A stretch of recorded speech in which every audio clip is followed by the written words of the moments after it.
আসসালামু আলাইকুম everyone, welcome back to my channel busy life and cooking.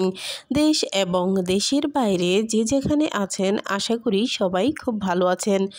আমি আজকে আপনাদেরকে তৈরি করে দেখাবো ক্রিসপি চিকেন নান। ভিতরে চিকেনে ঠাসা নরম তুলতুলে এবং উপরটা ক্রিসপি। মজাদার এই চিকেন নান বড় থেকে ছোট সবারই অনেক পছন্দের একটি খাবার। তো আমি এই চিকেন নানটি কিভাবে তৈরি করেছি চলুন দেখে আসি। আশা করি সবার খুব ভালো লাগবে। প্রথমে আমি এখানে 2 কাপ পরিমাণ ময়দা নিয়েছি। এবার এখানে পরিমাণ মতো লবণ, একটি ডিম, 1 টেবিল চামচ চিনি এবং 2 টেবিল চামচ ইস্ট দিয়ে দিয়েছি। এবার এই সবগুলো উপকরণ একসাথে আমি খুব ভালোভাবে মিশিয়ে নেব। এবার আমি এখানে কুসুম গরম পানি দিয়ে একটি ডো তৈরি করে নেব। তো ডোটা যখন ঠিক এই পর্যায়ে চলে আসবে তখন দিয়ে দিব তেল। তেল দিয়ে খুব ভালোভাবে এই ডোটা মথে নিতে হবে। আপনারা যখনই দেখবেন এইরকম আঠালো একটি ভাব চলে এসেছে তখনই ডোটা পারফেক্ট হবে। এবার আমি এখানে উপরে কিছুটা তেল দিয়ে ডোটা রেস্টে রেখে দিব 10 থেকে 15 মিনিটের জন্য। এবার আমি এখানে নিয়েছি বোনলেস 250 গ্রামের মতো চিকেন, পরিমাণ মতো লবণ, 1 টেবিল চামচ রসুন এবং আদা বাটা এবং অল্প একটু ভাজা জিরা, হলুদ মরিচের গুঁড়ো এবং 1 টেবিল চামচ টমেটো সস। এবার দিয়ে দিব 1 টেবিল চামচ সয়া সস। এ পর্যায়ে সবগুলো উপকরণ খুব ভালোভাবে মিশিয়ে নিতে হবে। এবার এই চিকেনটা আমি 10 মিনিটের জন্য রেস্টে রেখে দেব। এবার পেঁয়াজ গরম করে ভেজে লাল লাল করে যখন হয়ে আসবে তখন আমি চিকেনটা দিয়ে দিব। এবার এই চিকেনটা কিছুক্ষণ রান্না করে নিতে হবে। যখনই ঠিক এরকম কষা কষা একটি ভাব চলে আসবে তখনই আমি এটা উঠিয়ে নিব। তো চিকেনটা দেখুন মাখো মাখো একটি অবস্থায় রয়েছে। এবার দেখুন 15 মিনিট পর আমার ডোটা ফুলে ফেপে ডাবল হয়ে গিয়েছে। এবার আমি নির্দিষ্ট পরিমাপে লেচি কেটে নেব।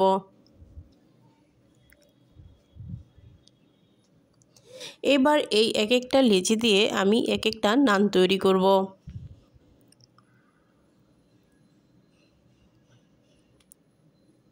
এবার দেখুন একটি ডোতে আমি শেপ করে মাঝখানে জায়গা কতটুকু খালি করে ভিতরে চিকেন দিয়ে দিয়েছি। এবার চিকেনটা খুব ভালোভাবে ভিতরে ঢুকিয়ে নিতে হবে যেন বেলান দিয়ে উপরে বেলার সময় চিকেনগুলো না বের হয়ে যায়। এবার কিছুটা লম্বাটে শেপ করে নিলেই কিন্তু আমার নানগুলো তৈরি হয়ে যাবে।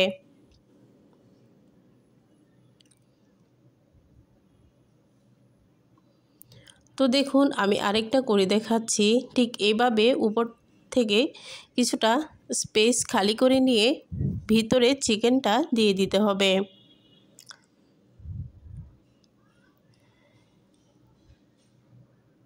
এবার খুব ভালোভাবে চিকেনটা ভিতরে ঢুকাতে হবে যেন বেলন দিয়ে বেলার সময় চিকেনটা বেরিয়ে না যায়।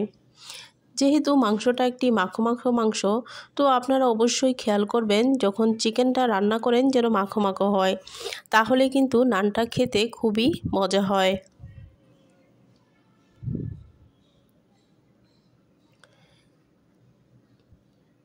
এবার দেখুন আমার নানগুলো তৈরি হয়ে গিয়েছে। এবার আমি বাটার গরম করে সবগুলো নান একে একে ভেজে নিব। তো দেখুন দেওয়ার সাথে সাথেই কিন্তু ধীরে ধীরে ফুলে উঠছে। তো এইভাবে ওলট পালট করে নিতে হবে। তো এখানে আপনারা অবশ্যই যে যেরকম ক্রিসপি খান ওরকমভাবে ভাজবেন। যারা একটু বেশি ক্রিসপি পছন্দ করেন তারা একটু কড়াভাবে ভেজে নেবেন, বা অনেকে হালকা একটু ভাব পছন্দ করেন তাহলে হালকা রকমভাবে রাখলেই হবে। তো দেখুন এভাবে একে একে আমি সবগুলো নান কিন্তু তৈরি করে নিয়েছি। তো এই নানগুলো এতটাই মজা যে আপনারা যখন বাসায় তৈরি করবেন তখনই এটার স্বাদ বুঝতে পারবেন। তো আমার ভিডিও যদি আপনাদের কাছে ভালো লাগে অবশ্যই সাবস্ক্রাইব করবেন একটি কমেন্ট করে জানাবেন আমার ভুল ত্রুটি অথবা ভালো।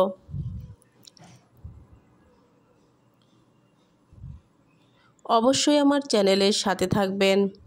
এবার দেখুন ভিতরটা কতটা মাংসে ভরা, খেতেও কিন্তু